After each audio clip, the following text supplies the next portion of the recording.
إن الحمد لله نحمده ونستعينه ونستغفره ونعوذ بالله من شرور أنفسنا ومن سيئات أعمالنا. من يهده الله فلا مضل له ومن يضلل فلا هادي له، وأشهد أن لا إله إلا الله وحده لا شريك له، وأشهد أن محمدًا عبده ورسوله. يا أيها الذين آمنوا اتقوا الله حق تقاته ولا تموتن إلا وأنتم مسلمون.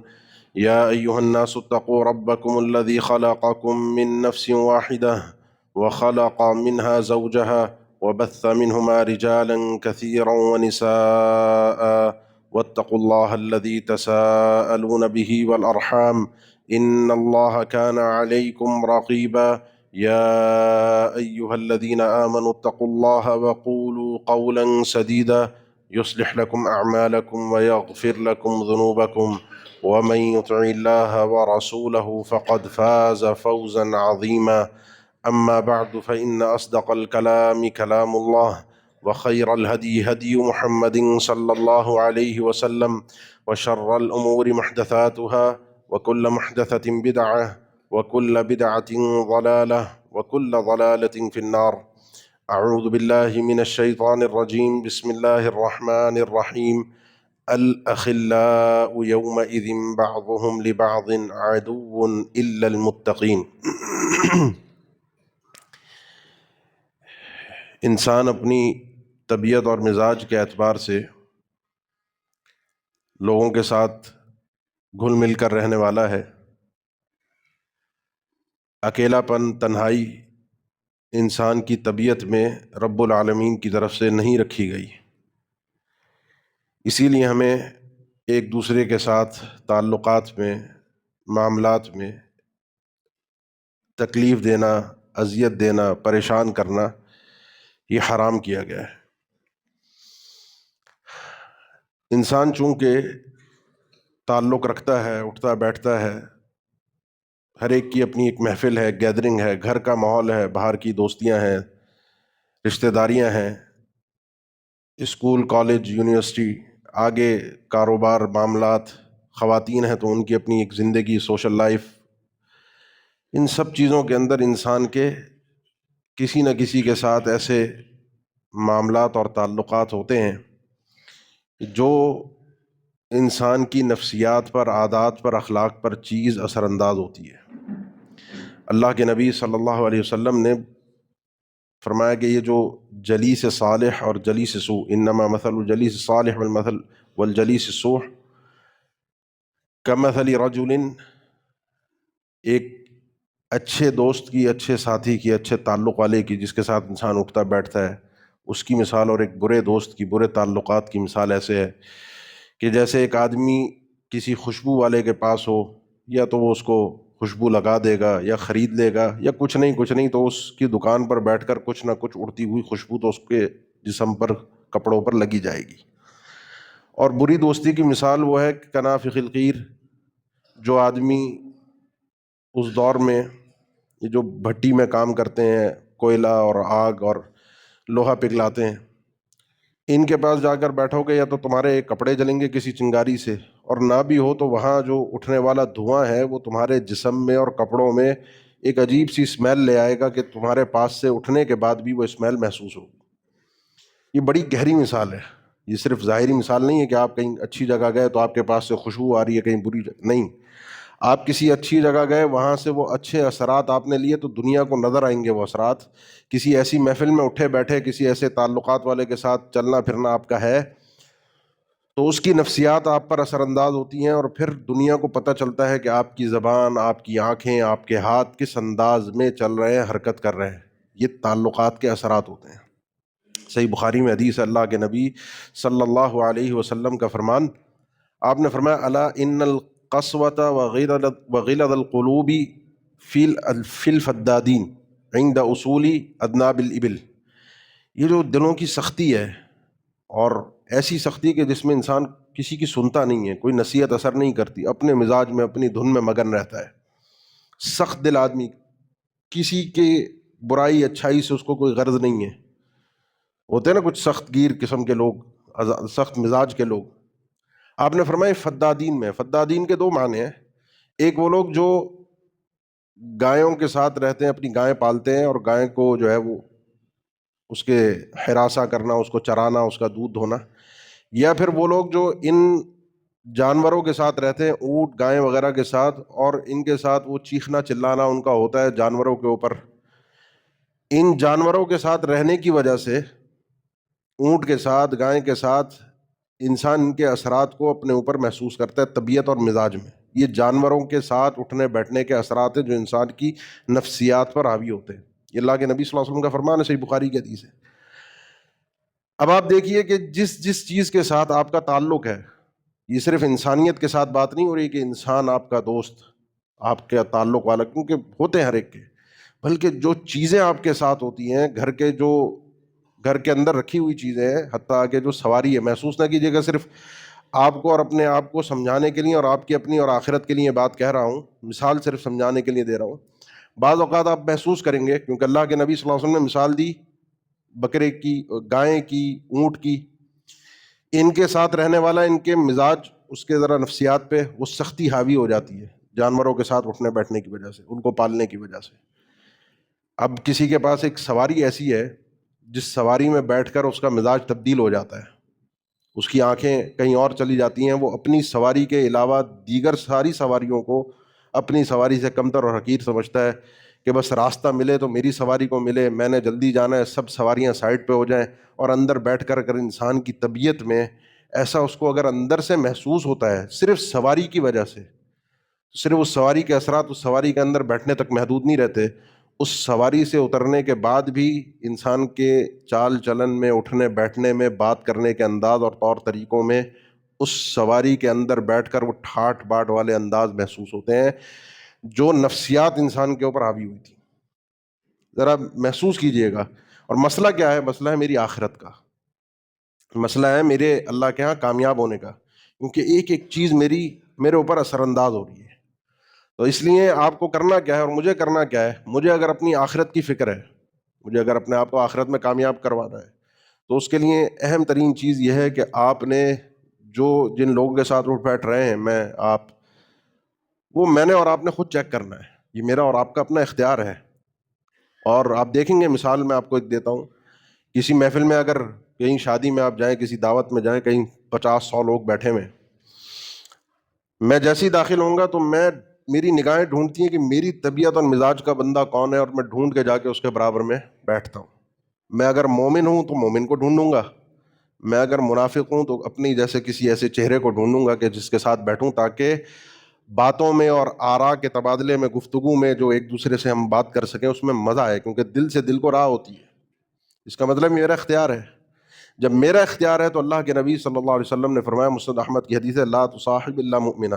کوشش کرنا تمہارا صاحب جو تعلق جو ہے نا، دوستی جس کو کہتے ہیں، ساتھ اٹھنا بیٹھنا جس کو کہتے ہیں، چلنا پھرنا جس کو کہتے ہیں، وہ کون ہو؟ وہ ایک مومن ہو.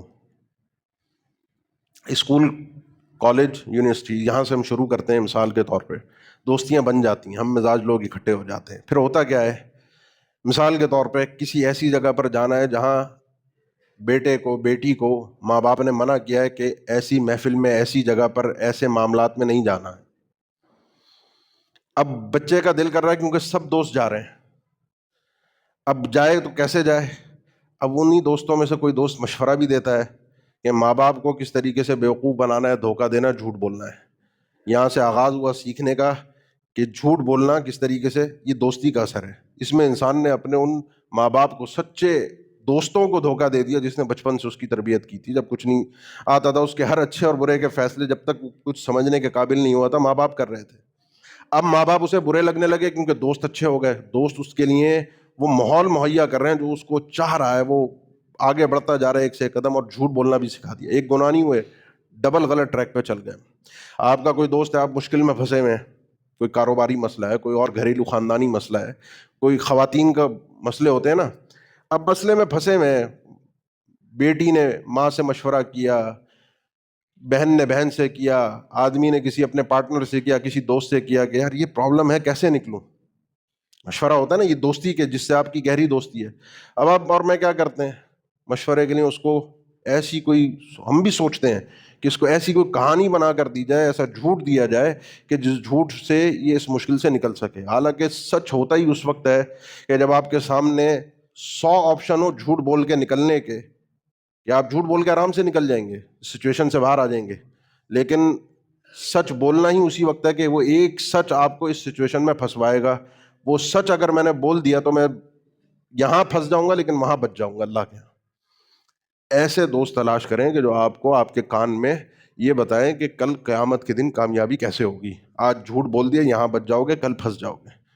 ایسے سمجھانے والے لوگ عام طور پہ مجھے اور آپ کو برے لگتے ہیں، مزہ نہیں آتا یار اس نے تو مزیدار مشورہ نہیں دیا، یہ تو وہ نہیں چاہ رہا جس طرح میں چاہ رہا ہوں. اس لیے کوشش یہ کریں کہ تلاش کریں، ایسے لوگوں کو ڈھونڈیں. جائیں، موسیٰ علیہ السلام نکلے نا، اللہ تعالیٰ نے ذکر فرمایا کہ موسیٰ علیہ السلام جو تھے وہ، آپ پڑھتے ہیں جمعے کے دن سورہ کہف.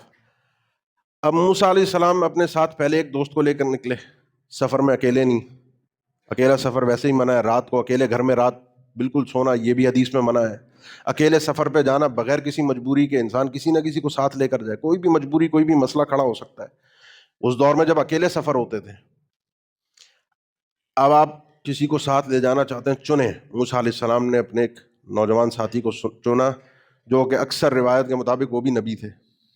قال موسیٰ لفتاہ لا ابرح حتی ابلغ مجمع البحرین او امضی حقبا.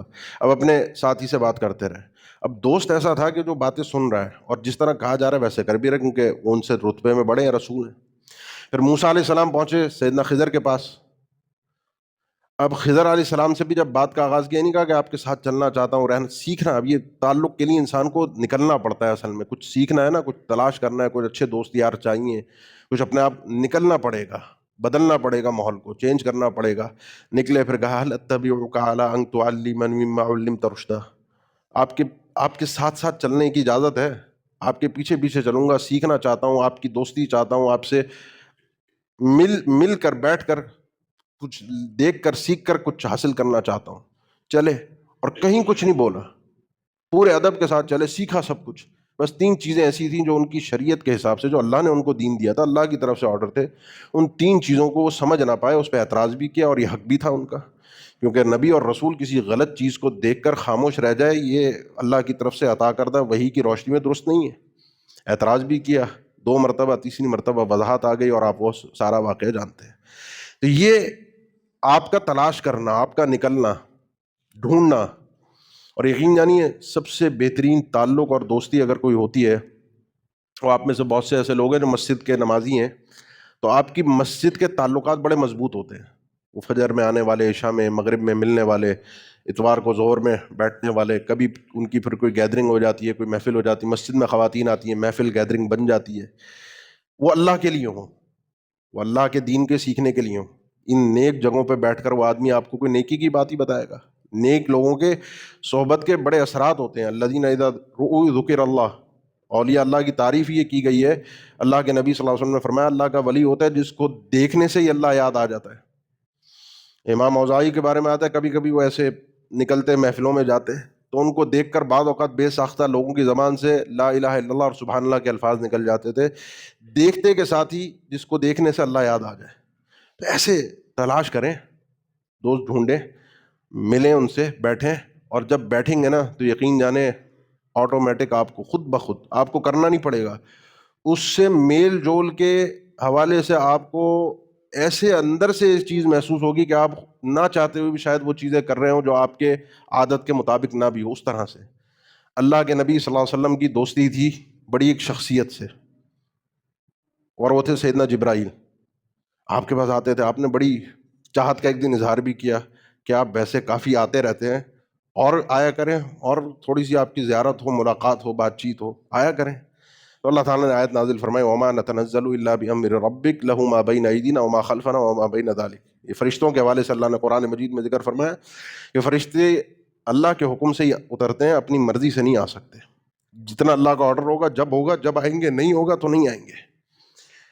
اب ہوتا کیا تھا، جبرائیل امین آتے تھے، ملتے تھے اللہ کے نبی صلی اللہ علیہ وسلم سے. تو آپ ایک حدیث سنتے ہیں رمضان کے متعلق کہ اللہ کے نبی صلی اللہ علیہ وسلم جو تھے وہ اجود الناس تھے، بڑے سخی آدمی تھے. یعنی کسی نے کبھی کچھ مانگا ہو اور آپ نے منع کیا ہو، آپ کی زبان سے منع کا لفظ نہیں سنا گیا. آپ نے وعدے کر لیے، نہیں ہے نا وعدے کر لیے بعد میں دے دوں گا، کچھ آئے گا دے دوں گا، منع کبھی کسی کو نہیں کیا، یہ آپ کی اپنی طبیعت تھی۔ آگے الفاظ آپ سنتے ہیں، وَكَانَ أَجْوَدَ مَا يَكُونُ فِي رَمَضَانَ حِينَ يَلْقَاهُ جِبْرَائِيل، جب جبرائیل امین سے رمضان میں آپ کی خاص ملاقات ہوتی، قرآن کے دراسہ ہوتا، پڑھتے پڑھاتے سنتے سناتے قرآن رات میں، اس ملاقات کے اثرات، حدیث میں الفاظ حین یلقاہ جبرائیل، جب جبرائیل امین آپ سے ملتے تو اس ملاقات کے اثرات یہ ہوتے تھے کہ آپ کی سخاوت مزید بڑھ جاتی تھی، آپ مزید خرچ کرتے تھے رمضان میں۔ جو آپ سنتے ریح المرسلہ، جیسے کوئی آندھی آئی ہو اور سب چیز اڑا کے لے گئی ہو، ایسے اللہ کے نبی صلی اللہ علیہ وسلم سب کچھ ختم کر دیتے۔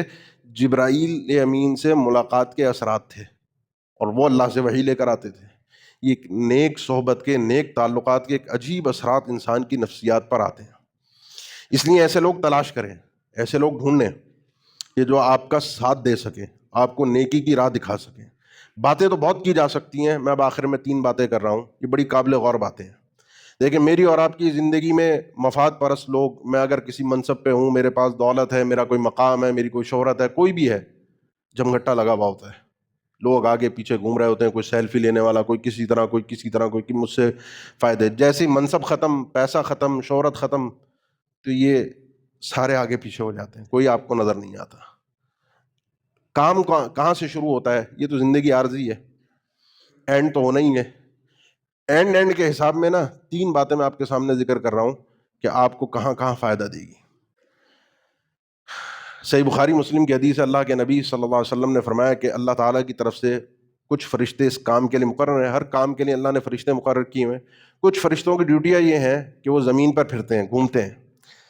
ان کا زمین پہ گھومنا پھرنا اس لیے ہوتا ہے کہ وہ تلاش کرتے ہیں کہاں پہ اللہ کو یاد کرنے والے اہل ذکر، کہیں دین کی بات کرنے والے لوگ ہوں۔ پوری دنیا میں چکا لگا رہے ہوتے ہیں، ڈھونڈ رہے ہوتے ہیں۔ پھر کسی کو اگر نظر آ جائے، کسی فرشتے کو، تو دوسروں کو بلاتے ہیں، آؤ جو تمہارے کام کی جگہ تھی، ہلمو ادھر آ جاؤ، یہاں بیٹھتے ہیں، ہمارا جس کام کے لیے اللہ نے ہمیں بھیجا تھا وہ جگہ مل گئی۔ پھر اس محفل کو فرشتے اپنے پروں سے زمین سے لے کر آسمان تک ڈھانپتے ہیں، اور جو صحیح مسلم کی حدیث ہے کہ ان کے اوپر اللہ کی طرف سے سکینت، رحمت، اللہ ان کا ذکر کرتا ہے، وہ الگ ہے۔ یہاں تو فرشتے آ کے اس کو ڈھانپ لیا۔ اب یہاں سے فرشتے اہل ذکر کی محفل ختم ہوئی، اللہ کے پاس جاتے ہیں، سوال و جواب ہوتا ہے، ڈیوٹی ختم ہوئی ہے، کہاں گئے تھے، کیا تھا؟ اللہ، اس محفل میں گئے تھے، یہاں لوگ تھے، تیرے لیے بیٹھے تھے، تجھے یاد کر رہے تھے۔ اللہ فرماتا ہے تو جب یہ میرے لیے بیٹھے تو شاہد ہو، گواہ بن جاؤ کہ میں نے ان سب کو معاف کر دیا، بخش دیا۔ فرشتے بتاتے ہیں فیہم فلان عبد خطاء، ان میں ایک آدمی ایسا ہے جو گناہ گار بھی ہے، اور وہ اس محفل میں آیا نہیں تھا، وہ وہاں سے گزر رہا تھا، فجلس معہم، وہ گزرتے گزرتے ویسے ہی آ کے کہیں کنارے ونارے میں بیٹھ گیا۔ یہ محفل ہے، یہ محفل کے اثرات دیکھیں۔ اس کی نہ نیت تھی نہ کچھ تھا بھی گناہ گار، آ کر بیٹھ گیا۔ حدیث کے الفاظ ہیں، اللہ تعالیٰ کی طرف سے فرشتوں کو جواب ہے، اللہ کے نبی صلی اللہ علیہ وسلم نے فرمایا، بخاری مسلم کی حدیث ہے، وَلَهُ غَفَرْتُ، اس کو بھی میں خصوصی معاف کر رہا ہوں، یہ جو ایسے ہی آ کے بیٹھ گیا تھا اس محفل میں، ایسے ہی۔ کیوں؟ ہم القوم لا یشقی بہم جلیسہم، یہ لوگ ایسے ہیں کہ ان کے ساتھ بیٹھنے والا کبھی نامراد نہیں ہوتا۔ اس محفل میں کوئی آ کر اگر بیٹھ جائے، ان محفلوں کو تلاش کر لے، تو وہ بخشا جاتا ہے۔ میری اور آپ کی اصل میں سارا یہ جو دنیا کی تقودو کابش ہے نا، یقین کریں ایک فل سٹاپ کے بعد سب ختم ہو جائے گا، اللہ کے سامنے پیشی ہے، جو کچھ کیا ہے اس کے لیے کوشش کریں، وہ مغفرت کی راہیں ہیں، کہاں سے میرے لیے معافی ہو، کہاں سے میں بہتر ہو سکوں، کہاں سے مجھے نیکی حاصل ہو سکے۔ وہ 100 آدمیوں کا جو قاتل تھا، جو پوری سینچری کی تھی، بخاری مسلم کی حدیث ہے، تو اس کو جب بتایا گیا کہ اگر سدھرنا ہے، پلٹنا ہے، بہتری لانی ہے، تو اس علاقے میں جاؤ جہاں نیک لوگ رہتے ہیں۔ اگر آپ نے اور میں نے اپنے آپ کو بدلنا ہے، کچھ چینج نہیں آ رہا، میں بدل نہیں پا رہا، میں آگے رمضان ہے، کچھ نہیں سیٹنگ بن پا رہی، تو محفل بدلیے، دوست بدلیے، اپنے آپ کی تھوڑی سی قربانی دیجیے، جن کے ساتھ ہنسی مذاق، جن کے ساتھ چائے کے ہوٹل پہ بیٹھنا، جن کے ساتھ آپ کا گزر بسر، جو آپ کو جھوٹ سکھا رہے ہیں، جو آپ کو دغا بازی سکھا رہے ہیں، جو آپ کو فراڈ کرنا سکھا رہے ہیں، جو خاندانی معاملات میں پالیٹکس سکھا رہے ہیں، ایکس وائی زیڈ پتہ نہیں کیا کچھ ہے، اگر ایسے کوئی نظر آتا ہے اس طرح کا سردرد کوئی، پیچھے ہو جائے اس سے، محفل چینج کریں۔ کیوں؟ کیونکہ مجھے اپنے آپ کو بخشوانا ہے۔ ایسی محفلیں ڈھونڈیں جہاں بخشش کی راہیں ہوتی ہیں۔ دوسرا، امام ابو زرع الرازی، یہ وہ امام ہے، آپ صحیح مسلم کا نام سنتے ہیں نا، کتاب صحیح مسلم، صحیح بخاری، صحیح مسلم، یہ کتاب وہ ہے جس کو امام مسلم نے لکھ کر اپنے استاد امام ابو زرع کو دی تھی، الرازی رحمہ اللہ، کہ اس کو چیک کریں، اس کی احادیث کو انہوں نے چیک کر کے کچھ احادیث کو بتایا بھی کہ ان حدیثوں پہ اعتراض بن سکتا ہے یا جو بھی بہرحال وہ ایک الگ بتانے کا مقصد یہ کہ یہ امام العلم یعنی عام محدث بھی نہیں تھے، بڑے آخری درجے کے محدثین جو 10-12 نام آتے ہیں بڑے بڑے نام، ان ناموں میں ایک نام تھا ابو زرع الرازی کا۔ امام ذہبی نے ذکر کیا سیر اعلام النبلاء میں پوری سند کے ساتھ کہ ان کی جب وفات کا وقت قریب آیا، اب وہ جو آپ کی میری دوستیاں ہوتی ہیں نا وہی لوگ کھڑے ہوتے ہیں۔ آپ کا کوئی دوست ہے فنکار، کوئی دوست ہے شرابی، کوئی دوست ہے بدکار، کوئی دوست ہے فراڈیا حرام کھانے والا، کوئی کسی کا کوئی خواتین ہے، کوئی لڑکے ہیں، کس طرح کے دوست ہیں آپ دیکھیے۔ اب آپ کے آخری وقت میں بڑا ٹینشن کا 4-6 مہینے پہلے یہاں جمعہ دیا تھا کہ آخری وقت کی سچویشن کیا ہوتی ہے، بڑی کٹھن ہوتی ہے۔ اس وقت تو انسان کو بس چاہیے ہوتا ہے کہ کوئی آ کر کوئی بچا جائے، کوئی کچھ کر جائے، کہیں سے کوئی کانوں میں اچھی بات پڑ جائے۔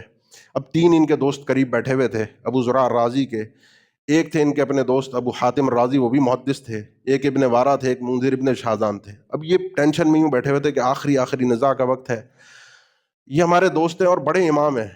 شرم بھی آ رہی تھی، لیکن حدیث تلقین جو تھی کہ جو شخص دنیا سے رخصت ہو رہا ہو اس کو لا الہ الا اللہ کی تلقین کرو، پڑھا دو، کسی طرح اس کی زبان پر آ جائے۔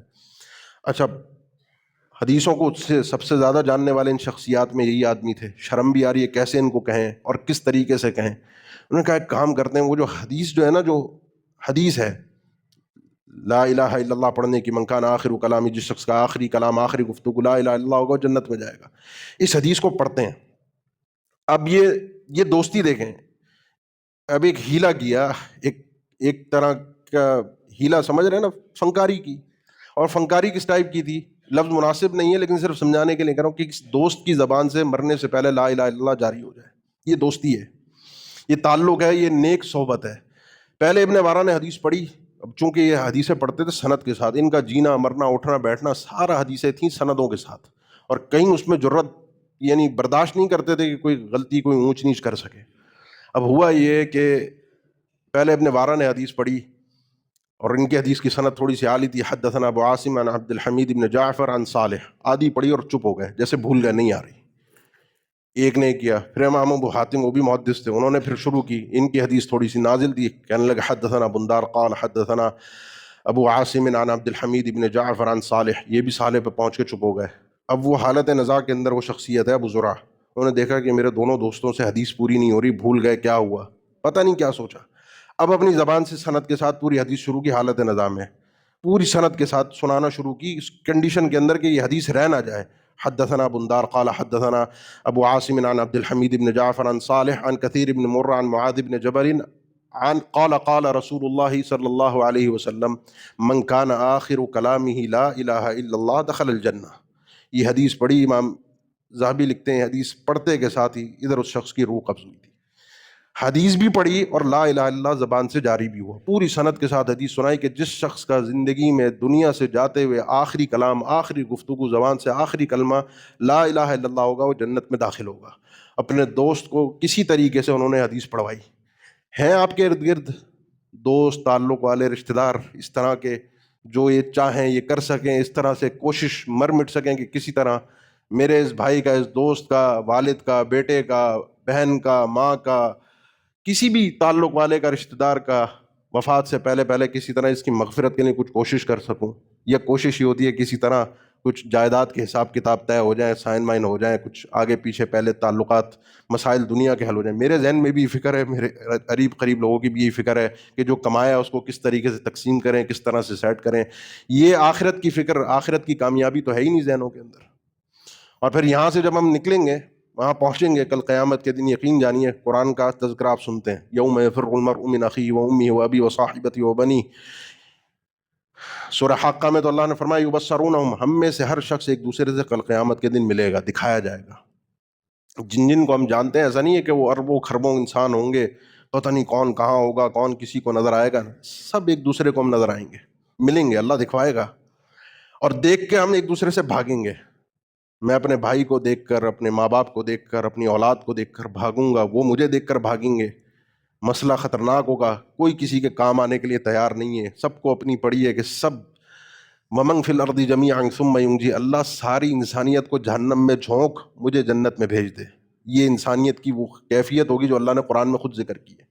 اس موقع پر اللہ تعالیٰ نے ذکر فرمایا جب ساری انسانیت جو دشمن بنی ہوگی نا، الاخلاء یومئذ بعضهم لبعض عدو الا المتقین، یہ ساری دوستیاں، یاریاں، تعلقات ایک دوسرے کے دشمن ہوں گے سوائے ان لوگوں کے جو اہل تقوی ہیں، جن کی دوستیاں اللہ کے دین کی خاطر تھیں، وہ وہاں کل قیامت کے دن بھی دشمن نہیں ہوں گے، ایک دوسرے کے لیے ساتھ میں ہوں گے، بلکہ وہ منابر اعلیٰ منابر من نور، جن لوگوں نے اللہ کے لیے ایک دوسرے سے دوستی، کوئی دنیا کا مفاد نہیں تھا، ان کو اس نور کے ممبر بٹھایا جائے گا جن کو دیکھ کر انبیاء بھی واہ واہ کر اٹھیں گے، بڑے بڑے نیک لوگ بھی کہیں گے کیا خوبصورت ان کو مقام ملا ہے۔ وجبت محبت المتزاورین فیہ، جو میری خاطر ایک دوسرے کی زیارت کرتے ہیں، اللہ تعالیٰ نے فرمایا ان کے لیے میری محبت لازمی ہے، مل چکی ان کو، جو میرے لیے ایک دوسرے کے ساتھ اٹھتے بیٹھتے ہیں۔ اپنی اصلاح بھی کیجئے، اپنی کامیابی کی کوشش بھی کیجئے۔ یہ تعلقات آپ کی اور میری نفسیات پر اثر انداز ہوتے ہیں، وہ تعلقات چاہے آپ کے فزیکل اٹھنے بیٹھنے کے ڈیجیٹل ہو، کوئی بھی ایسا سوشل میڈیا کا گروپ ہے، واٹس ایپ کا گروپ، کوئی دوست کوئی اس طرح کی بات چیت، کوئی اس طرح کے معاملات، کوئی اس طرح کے کلپس، اس طرح کی چیزیں آپ کے ساتھ شیئر کرتا ہے جو فضول کی ہے، بکواس ہے، ایمان کے لیے خطرہ ہے، کوئی مذاق تفریح، کوئی گندی چیز، بری چیز، ایمان کے لیے خطرہ کسی بھی نوعیت کی، اگر نظر آتا ہے کہ آدمی اس طرح کا ہے، اس گروپ کو لیفٹ کر دیجیے، اس آدمی کو بلاک کر دیجیے۔ کیوں؟ کیونکہ یہ آدمی میری آخرت کے لیے خطرہ ہے۔ اقول قولی ھذا واستغفر اللہ لی ولکم وآخر دعوانا الحمد للہ رب العالمین۔